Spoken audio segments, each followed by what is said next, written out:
مفتی، اسلام کی تعلیم دینے والا معلم، خطیب، مفکر، مدرس، عالم بول اٹھا، بھئی اسلام کی تعلیمات کی بات کرو، ان زلفوں اور گیسوؤں کی بات کا کیا تعلق اسلام سے؟ ہائے ہائے ہائے، ارے تجھے مفتی کس نے بنا دیا؟ تجھے عالم کس نے بنا دیا؟ تجھے خطیب، مفکر، محقق کس نے بنا دیا؟ تیرے اندر تو اسلام کا فہم ہی نہیں ہے، اسلام کے تصور کی روح ہی نہیں ہے، تو اسلام کی الف بے جیم سے بھی واقف نہیں ہے۔ انہی کنڈلوں میں تو سب کچھ ہے، ہائے ہائے، انہی گیسوؤں میں تو سب کچھ ہے، انہی زلفوں میں، کنڈلوں میں تو سب کچھ ہے۔ جو ان کنڈل کے اسیر ہو گئے وہی ابو بکر صدیق ہو گئے، جو ان گیسوؤں کے اسیر ہو گئے وہی فاروق ہو گئے، ارے جو اس چہرے کا اسیر ہو گیا وہی عثمان ہو گیا، اور جو اس سراپے کا اسیر ہو گیا وہی علی شیر خدا ہو گیا، جو اس محبت کا اسیر ہو گیا وہی بلال ہو گیا، وہی سلمان ہو گیا۔ جس کو اس چہرے کی محبت نصیب ہو گئی وہی مسلمان ہوا، ورنہ اس محبت کے بغیر ان زلفوں اور چہروں کو ابو جہل بھی دیکھتا تھا، ابو لہب بھی دیکھتا تھا، مگر اس نے غیر بن کے دیکھا تھا، اور ابو بکر و عمر نے مجنو بن کے دیکھا تھا۔ انہوں نے محبت کی نگاہ سے دیکھا تھا، پھر جب محبت کی نگاہ سے دیکھا تھا تو ان کے جسموں کا ایک ایک بال، ایک ایک رونگٹا، ان کے جسم کا ایک ایک ریزہ ذرہ اپنے اپنے حال میں مست ہو کر صبح و شام پکارتا رہتا تھا کہ اب میری نگاہوں میں دشتا ہی نہیں کوئی، جیسے میری سرکار ہے ویسا نہیں کوئی۔ تو جب تک دوستو من کی یہ کیفیت نہ ہو جائے، نگاہ کی یہ کیفیت نہ ہو جائے، تمہاری نظر کی یہ کیفیت نہ ہو جائے، تمہارے وجدان کی یہ کیفیت نہ ہو جائے، تمہارے حال کی یہ کیفیت نہ ہو جائے، اور تمہارا سارا من اس کیفیت میں مست و بے خود نہ ہو جائے کہ جیسے میری سرکار ہے ویسا نہیں کوئی، سمجھو کہ ایمان تمہارے اندر آیا ہی نہیں ہے۔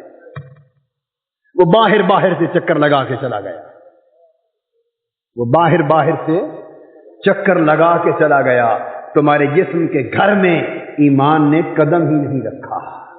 اگر قدم رکھا ہوتا تو پھر حضور کی زلفوں سے محبت ہوتی، ان کنڈلوں والی زلفوں سے محبت ہوتی، اس گیسوئے یار سے محبت ہوتی، ان محبوب کی آنکھوں سے محبت ہوتی، ان کے رخ و رخسار سے محبت ہوتی، اس کے حسن سراپا سے محبت ہوتی، آقا کے چلنے بیٹھنے سے محبت ہوتی۔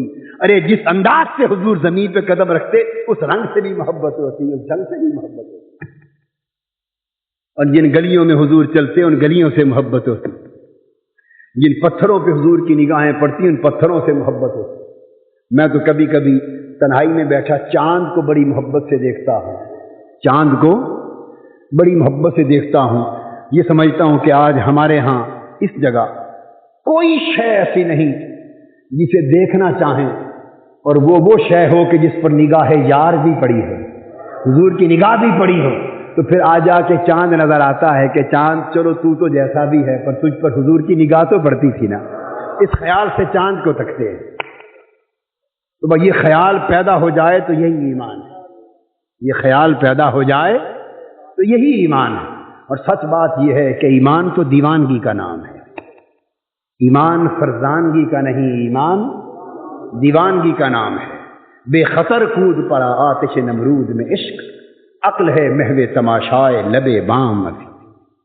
اللہ جل مجدہ ہمیں ایمان کی حقیقت عطا فرمائے۔ وما علینا الا البلاغ۔ آفیشیل یوٹیوب چینل کو سبسکرائب کریں اور بیل آئیکن کلک کریں۔ آقا علیہ السلام کی تشریف آوری کا وقت آیا، اس پر اللہ تبارک و تعالی نے اعلان کیا۔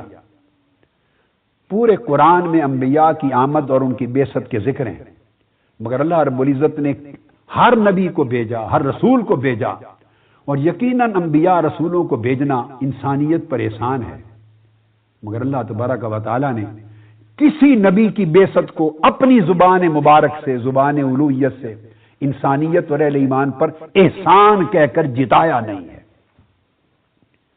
احسان جتلایا صرف ولادت مصطفیٰ، میلاد مصطفیٰ کا۔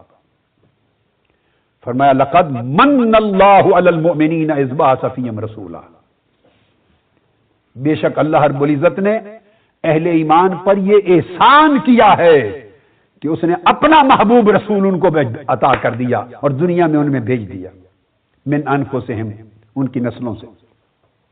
اب یاد رکھ لیں یہ سوال کہ امت میلاد کی رات جشن کیوں مناتی ہے؟ مینار پاکستان کی رات لاکھوں کی تعداد میں تحریک منہاج القرآن کی دعوت پر اہالیان پاکستان اور اہالیان مصر، عرب و عجم کے لوگ عاشقان مصطفیٰ مینار پاکستان کے سائے میں جشن مولد مصطفیٰ منانے کے لیے کیوں جمع ہیں؟ سوال پیدا ہوتا ہے اللہ کے احسان کا شکر بجا لانے کے لیے۔ اور اگر کوئی خوشی نہ منائے تو اس کا مطلب یہ ہے کہ اس نے خود اپنے آپ کو زمرہ مومنین سے خارج کر دیا ہے، اس نے خود اپنے آپ کو زمرہ مومنین سے خارج کر دیا ہے، چونکہ اللہ نے فرمایا لقد من اللہ علی المؤمنین اذ بعث فیہم رسولا، اللہ نے تو رسول پاک صلی اللہ علیہ وسلم کو بھیج کر مومنوں پر احسان کیا ہے۔ جن پر احسان ہوتا ہے وہ شکر مناتے ہیں، جن پر احسان ہوتا ہے وہ بربلا تحدیث نعمت کرتے ہیں، اما بنعمت ربک فحدث، اور تم پر جب اللہ کی نعمت اور احسان ہو تو اسے کھلے بندوں اظہار کیا کرو، کھلے بندوں اظہار کیا کرو۔ قل بفضل اللہ وبرحمتہ فبذلک فلیفرحوا، تم پر جب اللہ کا فضل ہو، اللہ کی رحمت ہو تو اللہ کے فضل اور رحمت پر خوشیاں منایا کرو۔ اگر ذہنوں میں سوال آئے کہ حضور کے میلاد کی نعمت پر اللہ کا شکر بجا لانے کا یہ طریقہ جشن منانے کا کیا ہے، تو جشن منانے کا طریقہ حکم قرآن ہے، فرمایا قل بفضل اللہ وبرحمتہ فبذلک فلیفرحوا، اللہ کے فضل اور رحمت پر جو تمہیں ملے خوشی منایا کرو، سیلیبریٹ کیا کرو، کومیموریٹ کرو، سیلیبریٹ کرو، احتفال کرو، جشن مناؤ۔ اس لیے کہ جب عیسیٰ علیہ السلام کی امت پر اور موسیٰ علیہ السلام کی امت پر من و سلوہ اور ادھر مائدہ اترتے تھے تو اللہ رب العزت نے فرمایا تھا کہ جس دن مائدہ اترا ہے لَتَكُونُ لَنَا عِيدًا لِأَوَّلِنَا وَآخِرِنَا، جس دن اللہ کی نعمت، کھانے کی نعمت آسمان سے اتری ہے، یہ دن اگلوں اور پچھلوں کے لیے عید کا دن بنایا جائے گا۔ اگر اللہ کی نعمت دسترخوان نعمت اترے تو اگلی پچھلی نسلوں کے لیے وہ دن عید کا دن بن جائے، اور جس دن ساری کائنات کی نعمتوں کا وسیلہ خود محمد مصطفیٰ اترے، وہ دن کل نسلوں کے لیے عید کا دن کیوں نہ بن جائے۔ تو اللہ نے احسان جتلایا، اور احسان کسی عام نبی اور رسول کی آمد پہ نہیں، فقط آقا پہ جتلایا۔ اور پھر آگے حکم دیا کہ یہ احسان میں نے صرف حضور علیہ السلام کے ظاہری زمانے کے لوگوں پر، صحابہ پر نہیں کیا، ان کی بعد کی نسلوں پر بھی کیا ہے، تاکہ قیامت تک ولادت مصطفیٰ، میلاد مصطفیٰ پر خوشیاں فلیفرحوا، خوشیاں منانے کا عمل تسلسل سے جاری رہے۔ قرآن مجید نے کہا اگلی آیت میں هو الذی بعث فی الامیین رسولا، سورہ جمعہ میں اللہ نے اپنا رسول بھیجا، کرم کیا، وآخرین منہم لما یلحقوا بہم، اور یہ احسان نہ صرف اس زمانے کے لوگوں پر ہے بلکہ ان لوگوں پر بھی ہے جو بعد کے زمانوں میں آئیں گے، جن کی ملاقات اس دور کے صحابہ سے نہیں ہوئی۔ بعد کے زمانے میں آنے والی نسلوں پر بھی احسان اسی طرح ہے۔ ذالک فضل اللہ، اور میرے مصطفیٰ کی آمد اللہ کا فضل ہے، یؤتیہ من یشاء واللہ ذو الفضل العظیم، جس کو چاہتا ہے اللہ فضل عطا کرتا ہے، اور اللہ اس عظیم فضل کا مالک ہے۔ تو حضور کی آمد کو اللہ نے فضل عظیم قرار دیا۔ اور یاد رکھ لیں آمد آتی رہتی، ہوتی رہتی ہے، مہمان آتے رہتے ہیں، اور جو سلطان ہوتا ہے، بادشاہ ہوتا ہے، جو صدر مجلس ہوتا ہے، وہ سب سے آخر پہ آتا ہے۔ جب وہ آ جائے تو اس کے بعد کوئی کرسی کسی اور کے لیے نہیں چھوڑی جاتی۔ دروازے بند ہو جاتے ہیں، وہ مہمانوں کا آخری مہمان ہوتا ہے۔ یہ اس بات کو سمجھانے کے لیے کہ جب میرے مصطفیٰ صلی اللہ علیہ وسلم آ گئے تو ان کی آمد پر میں نے نبوت اور رسالت کا سلسلہ بند کر دیا۔ اب کائنات کروڑوں برس رہے یا اربوں برس رہے، مصطفیٰ کی آمد کے بعد نہ کسی نبی کی بعثت ہوگی، نہ کسی رسول کی بعثت ہوگی، نہ کسی پر کوئی وحی اترے گی، نہ کوئی کتاب آئے گی۔ فرمایا ما کان محمد ابا احد من رجالکم ولکن رسول اللہ وخاتم النبیین۔ محمد مصطفیٰ صلی اللہ علیہ وسلم آ گئے تو یہ سارے نبیوں کے خاتم بن کے آ گئے۔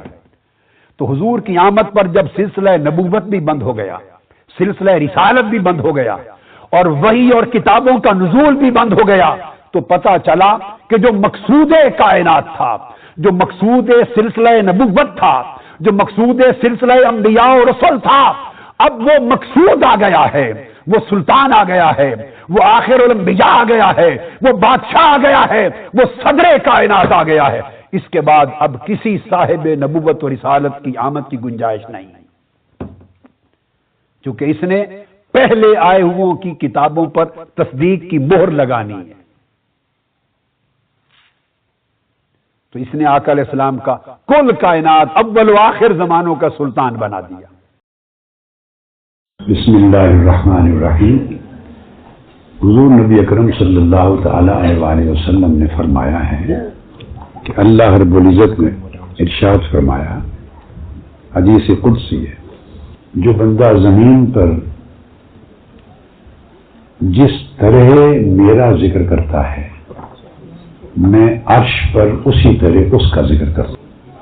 اب بندہ ذکر کرتا ہے اپنے حال، اپنے مرتبے کے مطابق، اور جب اللہ ذکر کرتا ہے تو وہ اپنے مرتبے اور اپنی شان کے مطابق۔ مگر فرمایا کہ اگر بندہ زمین پر میرا ذکر تنہا کرتا ہے، تنہا، دونوں طرح ذکر کرنے کی اجازت ہے اور حکم ہے، خفی بھی اور جلی بھی، بالسر بھی بالجہر بھی،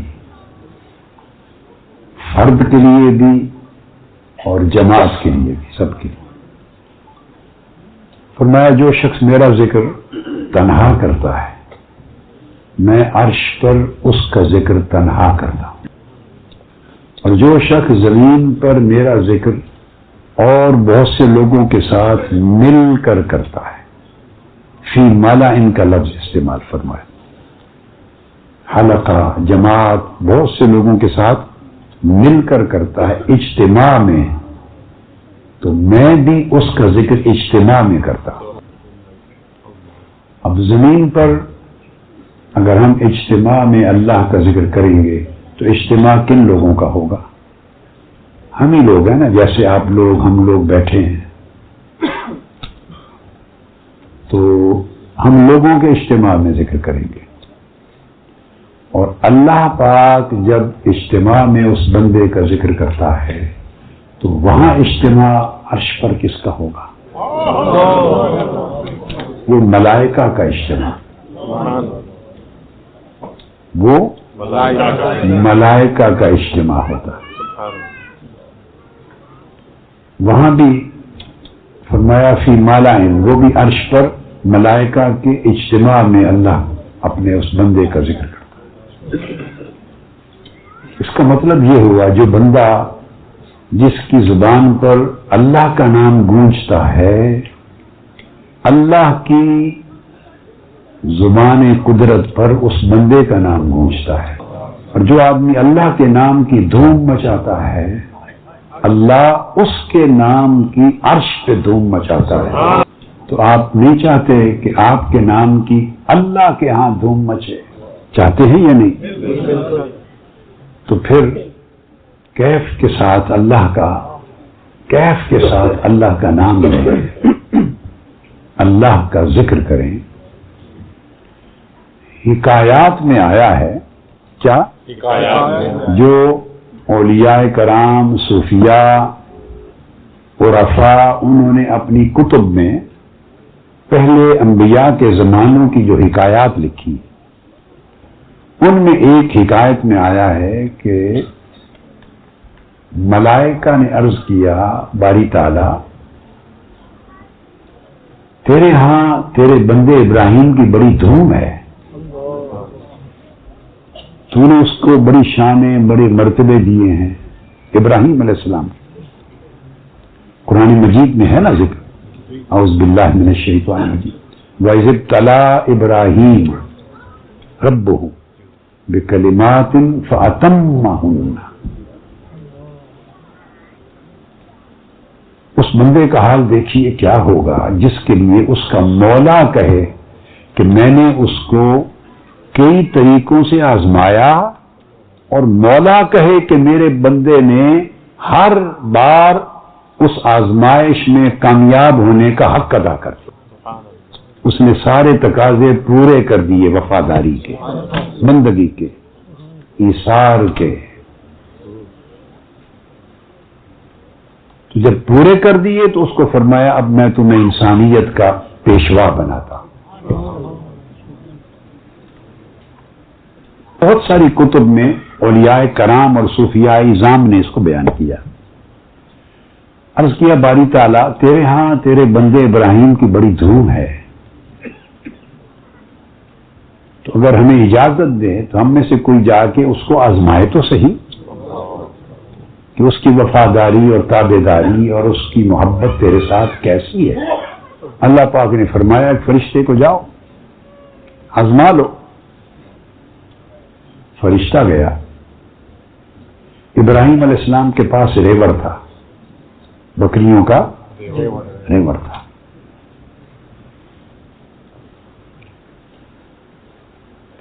اس نے جا کے قریب ہی اللہ کا نام بلند کیا، بڑی خاص